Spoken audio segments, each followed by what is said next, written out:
Yes, bana, tupo Basata na hapa tupo na A-list kwenye mtandao wanasema A-list ya mchongo, lakini pia ni wasanii ambao wamefanana na wasanii wakubwa hapa nyumbani Tanzania. Wameitwa Basata. Najua kuna maswali mengi sana wakati tunaona zile klipu, ni sababu ipi ambayo imefanya wao waitwe Basata? Ndani tutafahamu hapa, kwa sababu hapa tutapata kujua mengi sababu ya wao kuitwa Basata. Nadhani nianze na my brother hapo, J Melody. Pacha J Melody, my brother, mambo vipi? Fresh kama kaa. Kutoka mwingi. Kabisa. Bwana wanangu mmepoa. Shukrani sana. Unajua engo zimezingatiwa. Okay. Bamdogo Mitindo hakosei. Okay.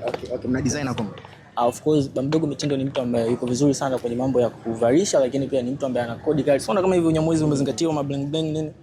Yeah, kutoka kwa Bamdogo Mitindo pale Riverside. Okay, that's great. Sawa. Kwenye mtandao video zenu sasa hivi zina trendi, watu wanauliza sababu ipi ambayo imefanya mmeitwa Basata?